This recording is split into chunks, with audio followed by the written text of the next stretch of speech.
少爷，我们到了。恭迎郡王。诸位无需多礼，快快请起。谢郡王。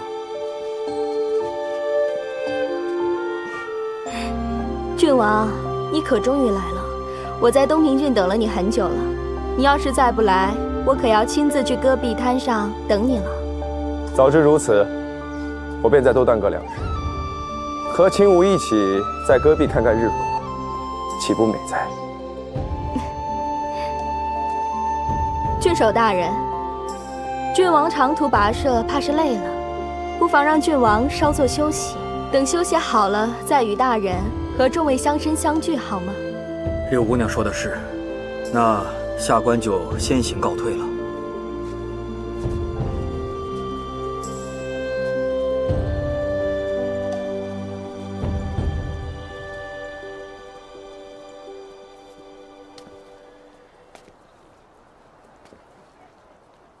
能让一方郡守如此听话，看来明月山庄不止把持着南昌郡，就连东平郡也都包括在内了。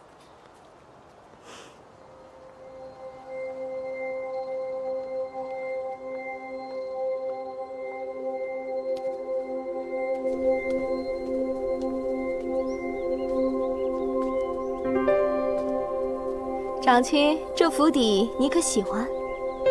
早知道你把这儿修得这么好看，我便1日都不会耽搁。朝廷拨的银两不足，母亲念在信王爷在世时的照顾，命人新建这宅子。虽不如京城的大气，但母亲命人细心布置，也算是飘逸雅致。我陪长卿进去瞧瞧，看还缺些什么，再嘱周管家去办。哦，周管家是母亲亲自挑选的人。周管家精明能干，长卿出道，如果身边有一个熟悉东平郡的人，会方便很多。小六，你把东西收拾一下，把它搬进屋，我进去喝口茶。诺。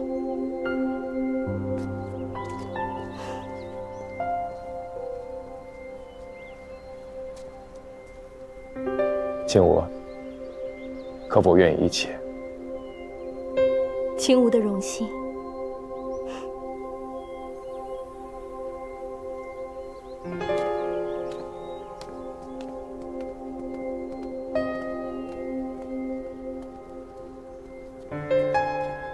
回去禀报夫人，说郡王似乎很喜欢大小姐。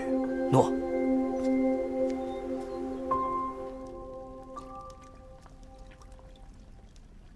怎么样？我演的可还像？今日过后，估计整个东平郡都会传青吴和郡王的消息了。多谢郡王配合。只可惜柳明月并不信任你，安插了其他人在府中。我看这个周管家就不简单。要重新获得柳明月的信任，当然不容易。至于周管家，长卿打算安插在我身边的人，我一个都不会留。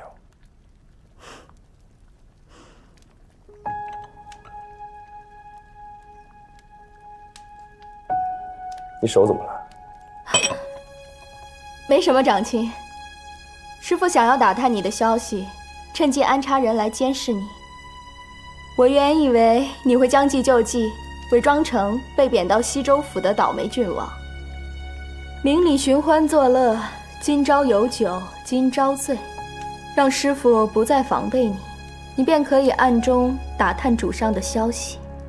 我本来确实是这么想的，我甚至想让这个东平郡王成天郁郁寡欢，缠绵在床。但是我看到了这个东平郡府，我改变了主意。柳明月派人监视我，就说明他已经开始怀疑皇上封我为东平郡王是另有目的。你说就这么巧，那么多郡府，偏偏让我成了东平郡王。既然如此，我就让他的猜疑成为现实。我要让他着急，再引诱他，早日和他的主子通风报信。引蛇出洞这招倒是不错。你回去告诉柳明月，就说我在打听一位女子，一位可能被他关了10几年的女子。什么意思？你不用懂什么意思，按照我说的去做就行了。我要会这个周管家。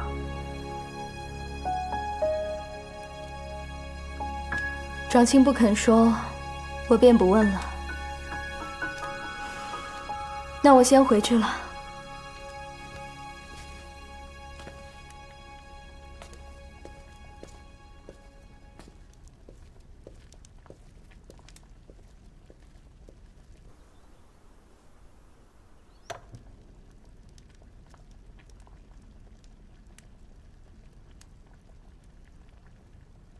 明月山庄的将星白瓷果然名不虚传，怪不得连皇上都称赞有加。郡王谬赞。周管家会武功吗？略懂几招防身小技。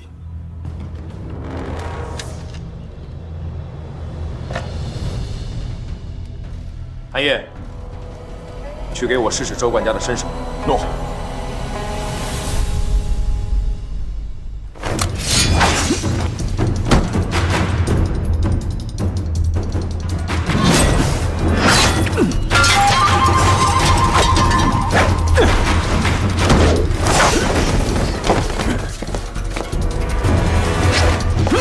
住手！韩烨，你遇到对手了。周管家功夫这么好，又识进退，柳明月让你在我府上做管家，还真是屈才了。不敢，夫人与信王爷是故交，夫人顾念旧情，说郡王远离京城，身边没人照顾，她不放心。哦，是吗？刚才看周管家功夫这么好，让本王一时技痒，想跟周管家切磋一下。小人哪敢跟郡王比试？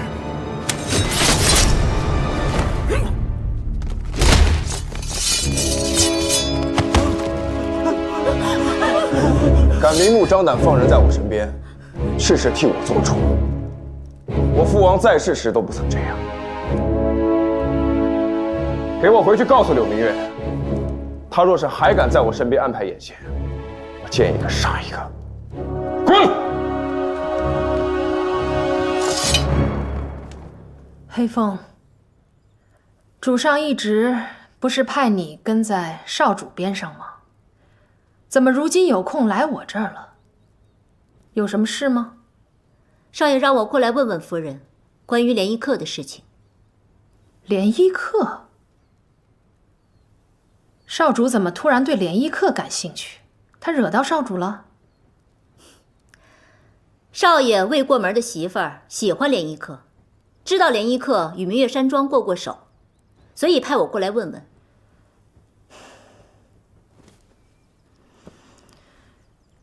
少主千里迢迢派你来，原来只是为了问这样一句话。黑凤，你去告诉少主一声，青梧曾和联谊课交过手，曾射中过他肩头一箭。联谊课武功也不是很高，经常在京城附近出现，自诩惩恶扬善的侠客。少主若是想找到他，可以去京城附近做点恶事，说不定联谊课就会主动找上门来。所以说，联谊课的肩头上应该有伤疤。我这里关于联谊课的消息就只有这些。少主若是真的抓到了联谊课，记得告诉我一声。我还有几笔账要找他算一算。好。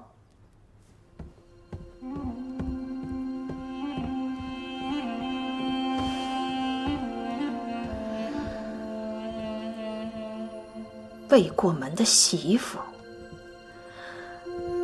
当初主上和薛飞有婚约，薛飞死后，主上心痛欲绝，这婚约就许给了少主。这么多年，也从没听说过主上给少主安排什么亲事。少主未过门的媳妇，除了花不弃，还能有谁？花不弃不是死了吗？主上知道花不弃的死讯之后，什么反应都没有。我应该早就想到这其中必有问题。主上早就知道花不弃没死，只是怀疑我会对花不弃不利，所以一直瞒着我。主上也许有自己的安排，夫人不必过于介怀。什么安排？还不是忘不了薛飞那个女人。我辛辛苦苦为她做了这么多，她却不曾真正看过我一次。派人去江南查一下，看花不弃是不是在朱府。若真的在，让他们杀了他。夫人，你才刚受到主上惩罚，还是不要再惹怒主上了。此事不宜太多人知道，还是我亲自去办吧。黑燕，你不能去。少主知道了会杀了你的。我现在身边已经没有什么可信的人了。青梧消失这么长时间，突然回来，想必他的心已经不在我这儿。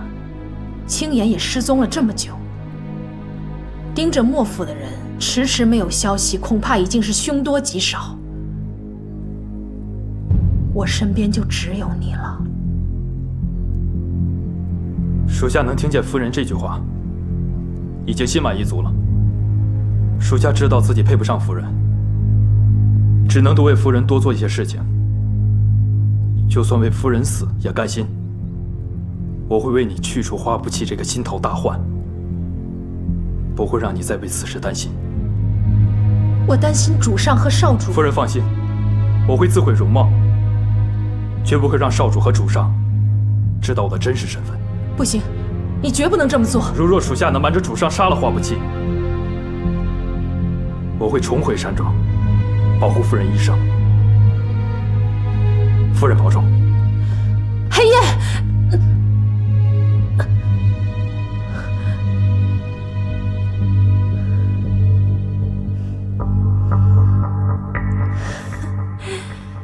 九凤，我心里眼里只有你一个人，你为什么要喜欢薛飞？为什么你眼里只有他？你宁愿要那个残花败柳，也不肯看我一眼。他有什么好？他哪里比得上我？我为你赚得金银财宝，他却只会让你伤心。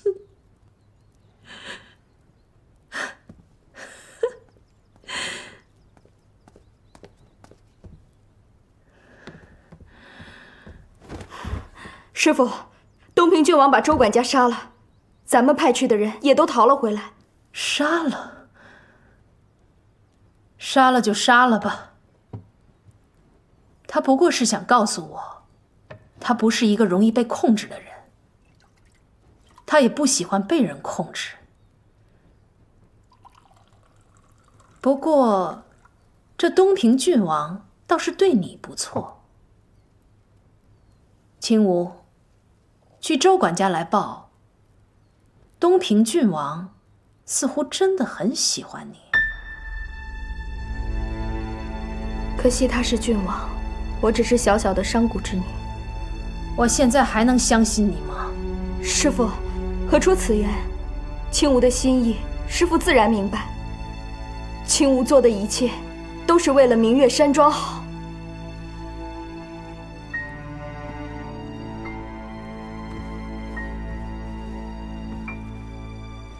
那你告诉我，你和东平郡王在屋内说了些什么？他只是问了我一些关于东平郡的事。不过有一个问题很奇怪，他问我这10几年我们明月山庄有没有关押一个女人。关押？对。传言宝藏由圣女才能打开，难道陈玉以为圣女在明月山庄里？师父，陈玉到底在想什么？为什么他会问我们有没有关押一个女人？你是怎么回答的？青梧自然是说没有。东平郡王这么强势，杀了我的人，想必他也不会乖乖地待在府中，过不了几日就会来找我的麻烦。我还懒得跟他周旋。如今山庄只有你能接近他，我要你牢牢地抓住他的心。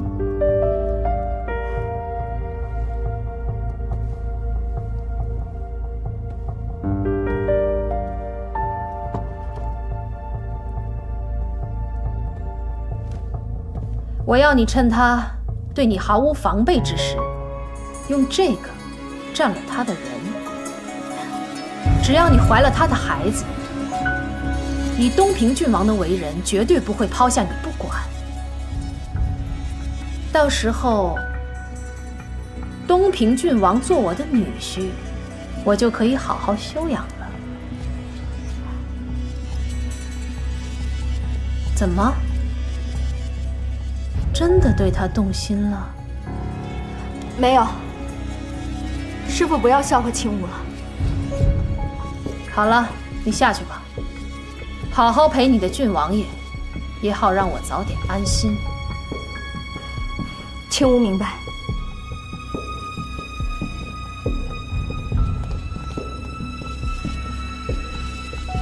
来人，庄主。备马。诺。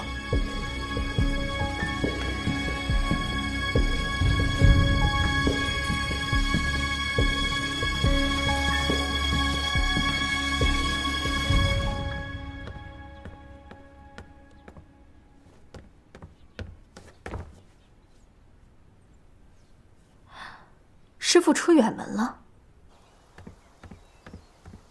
少爷，我们的人送来消息，说柳明月刚刚出门远行了，往西边去了。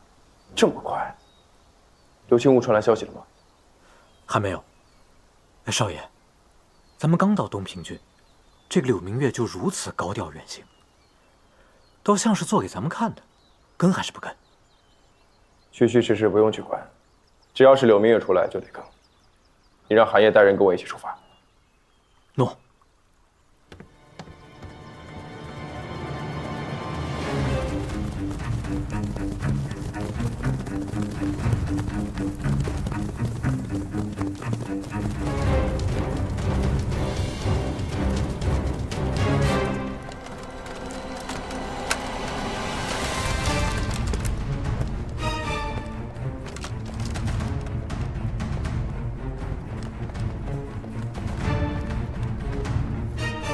你俩在这儿守着。诺。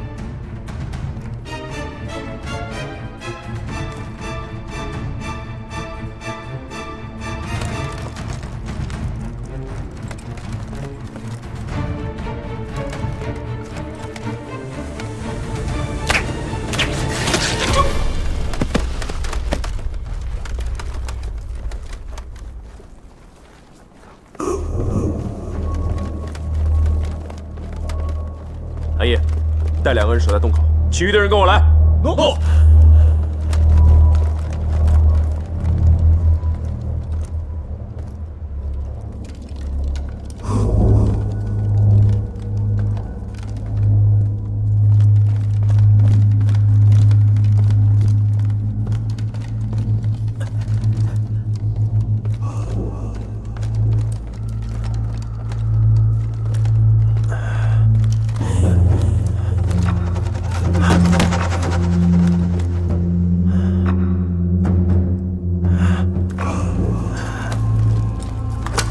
郡王，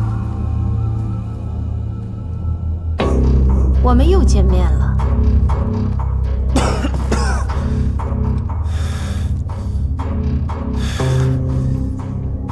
柳夫人好手段，看来本王今天是中了你的圈套了。你放心，我现在还不想杀你，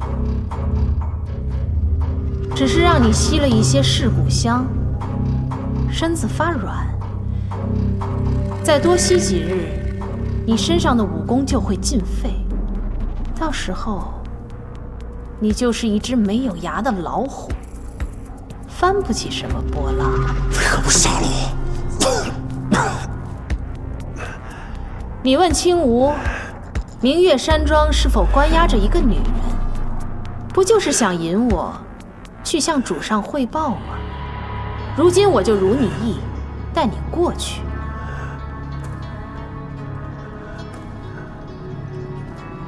王府似乎拿了主上什么东西，这东西我相信定在你手上，我一定会让你吐出来。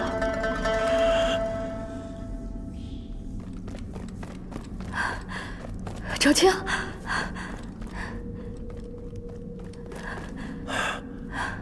你怎么来了？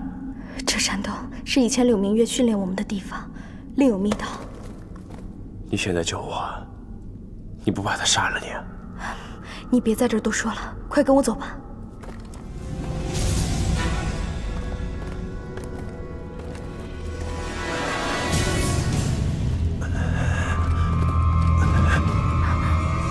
师傅，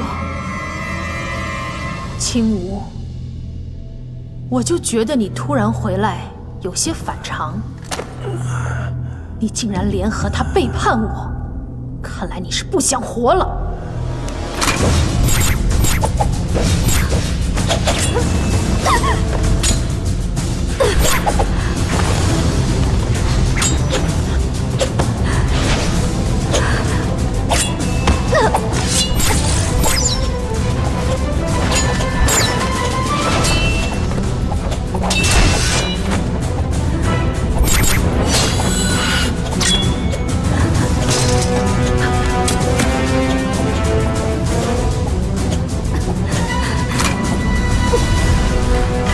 快走！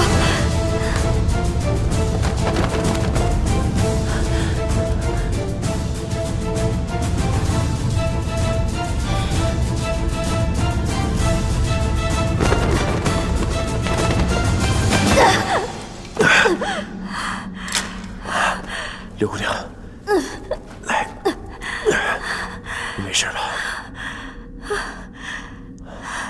我会死吗？都什么时候了，还说这种话？别想太多。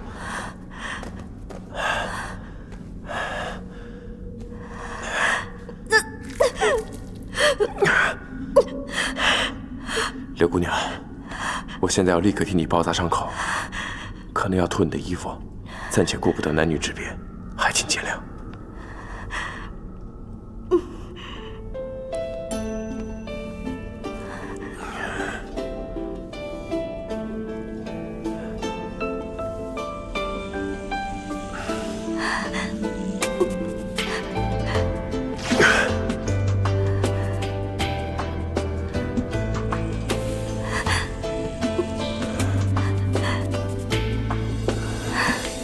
当初是我一箭射伤你，没想到如今是我受伤，而你却为我疗伤。你先别说话了，留点力气好好养伤吧。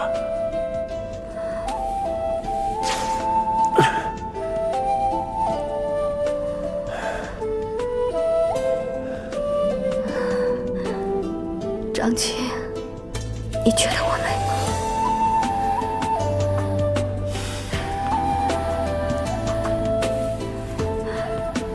张琪，柳姑娘即使纯白如纸，也是美的。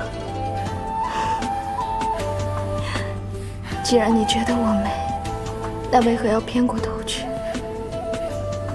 难道你不想看看我吗？你要是再多嘴，本王就不替你治了。到时候失血过多而亡，就不是美人，而是幽魂了。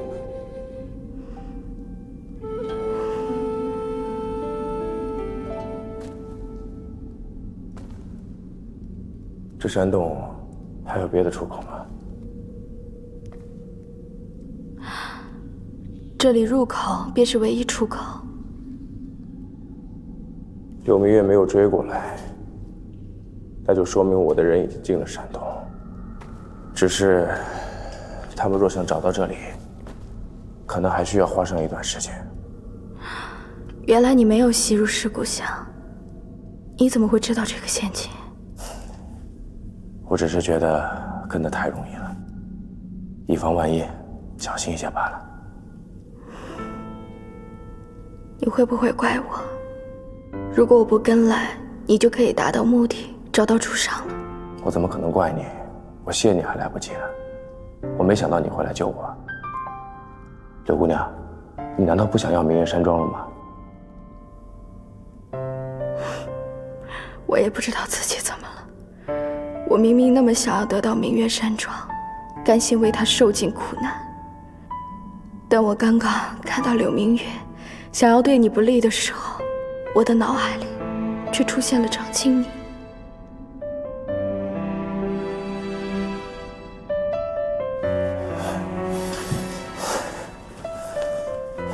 本王何德何能，恐怕不值得柳姑娘为本王这么牺牲。值不值得，就看长青你怎么做了。我舍命救长青，不知长青该如何报答我。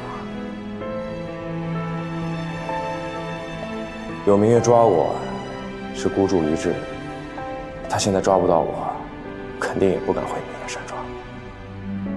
我会把柳明月在明月山庄的势力全部去除掉，让你得到明月山庄。就这样吗？其余的，本王也给不了。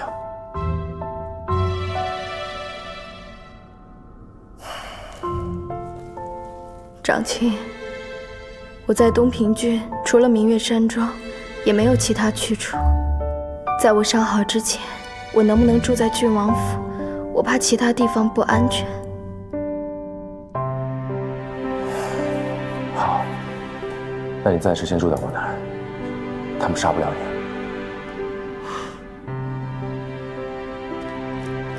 郡王，郡王，郡王！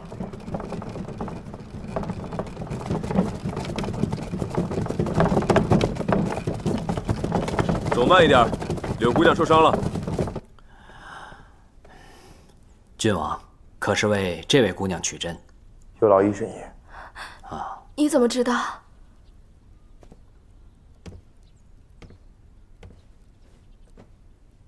那日我见你喝茶时不敢用力，于是心中有了猜疑。我猜测是柳明月用金针之法控制了你。曾经他也控制过我父王，于是我就立刻找了医神医来。柳姑娘，那天我问你的时候，你为什么不告诉我你右手有金针？我怕我说了，你就不信我了。柳姑娘多想了，医神爷，请吧。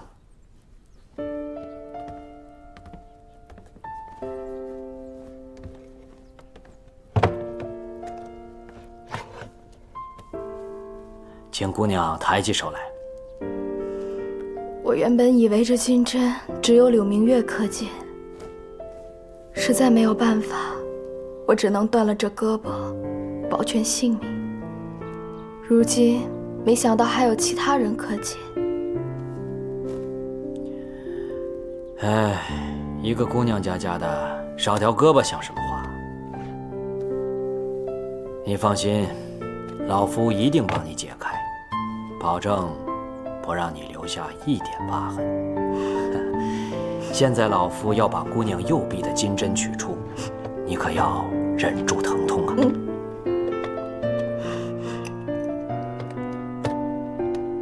韩统领，这少爷一路抱着柳姑娘，怎么对她这么好啊？患难见真情吧。而且啊，我觉得这柳姑娘和少爷也挺配的。啊？不是，六总管，明月山庄的人求见柳姑娘，快请进来。诺。庄内怎么样了？柳明月回来了吗？庄主没有回来，山庄还是如往常一样。明月山庄是柳明月半辈子的心血，他不可能这么容易放弃。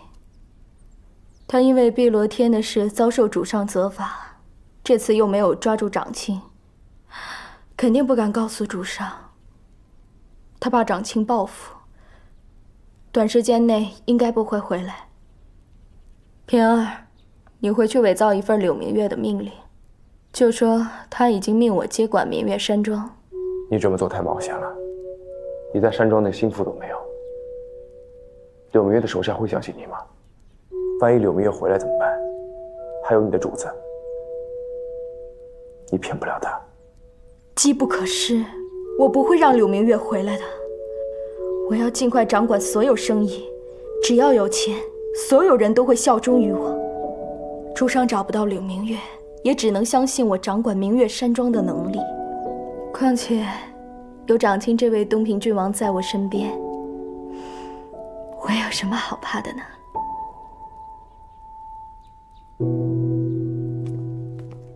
我看你这一路吞吞吐吐，有什么话就直说吧。少爷，你跟这个柳姑娘，她肯废掉一条手臂来救我，难道我不应该对她好一些？可以，当然可以啊。对了，少爷，现在柳明月已经离开了，咱们下一步怎么办？明月山庄每年能挣好几百万两银，柳明月背后的人应该不会这么轻易放手，我们在这儿等着便是了。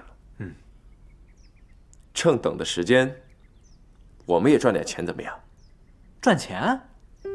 我们是靠封地收取的赋税过日子的。这东平郡又是个穷郡，戈壁还常有悍匪出现，所以这东平郡的高山大野茶几乎是没有外销，都是老百姓在饮用。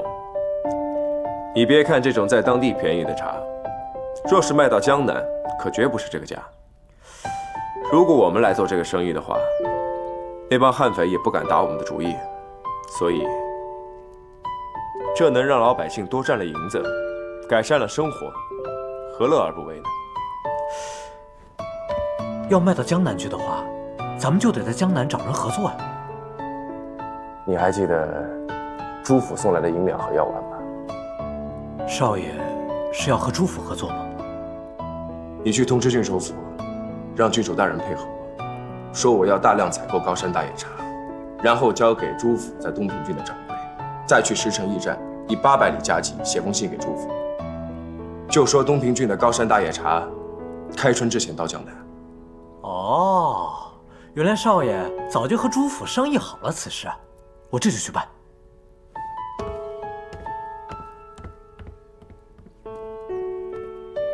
父亲，我在东平郡一切安好。你收到信之后，应该放心了吧？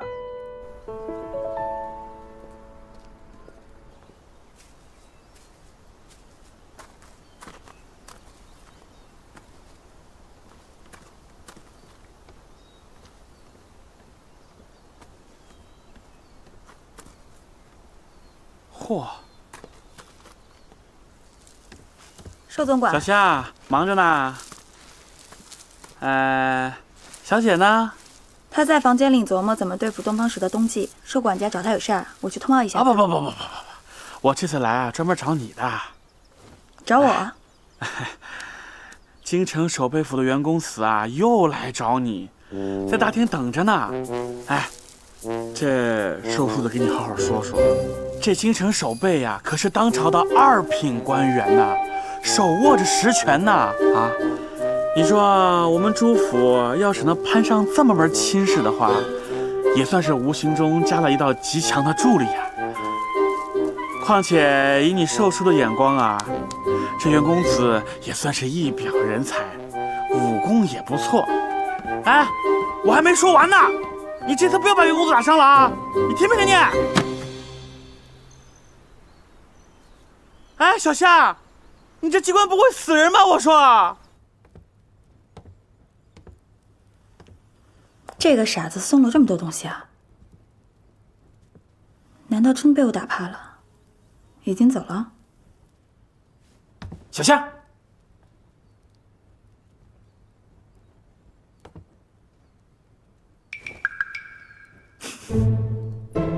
哎，喜欢我送给你的礼物吗？来，过来看看呀！你看，我今天带了很多补品过来，你看看。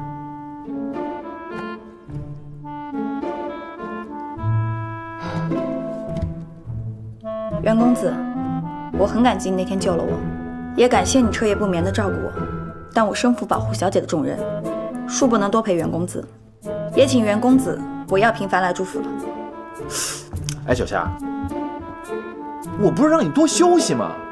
朱府那么多人，难道就你一个人能打呀？再说了，你身上的伤还没有痊愈呢。我已经好的差不多了。你别逞能了。哎，你是不是不好意思跟你们家小姐提呀？我去说呀，我叫她安排你休息几日，伤好了再说。不用了。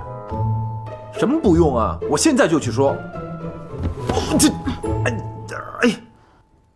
我这不是担心你吗？哎，小夏，你生气的样子真的好美啊！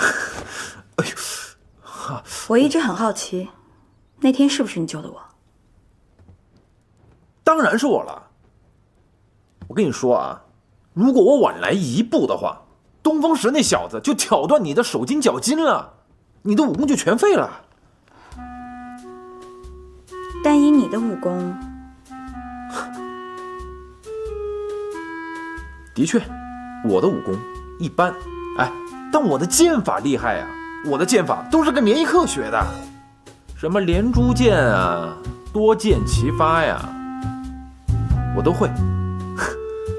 真的？当然了，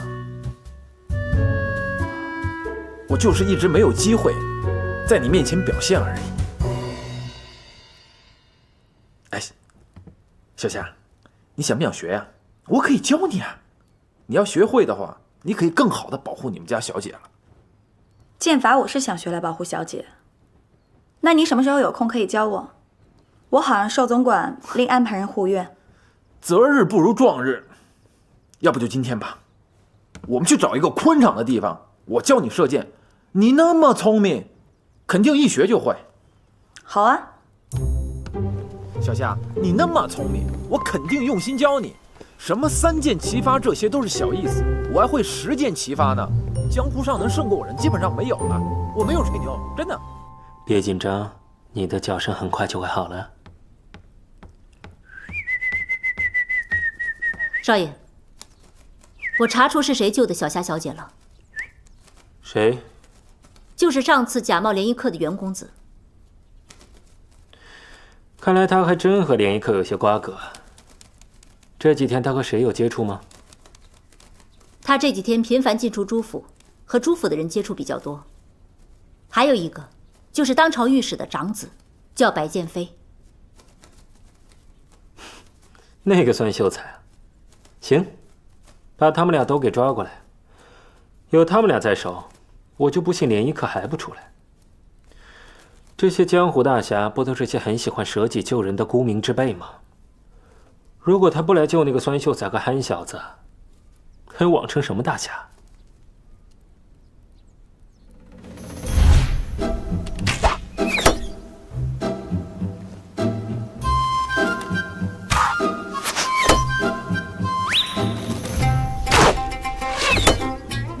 完了，想不到他射箭也那么厉害，我可千万不能在他面前露馅儿啊！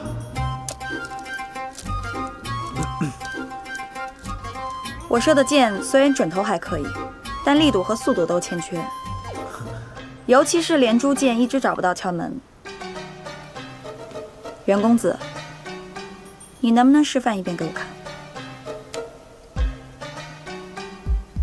行。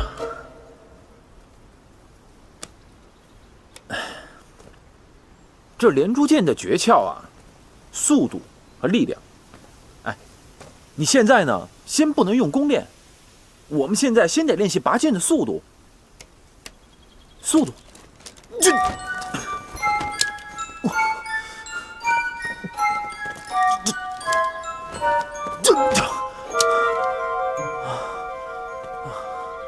速度，看明白了吗？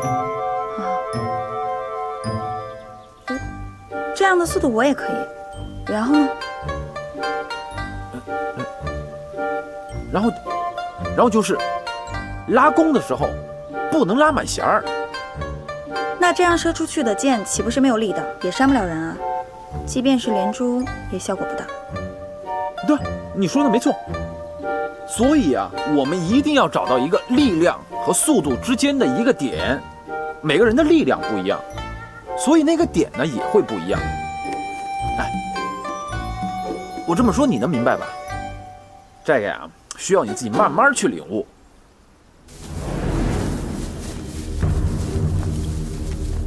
袁公子啊，我觉得呢，你还是示范一遍给我看比较直观一些。好。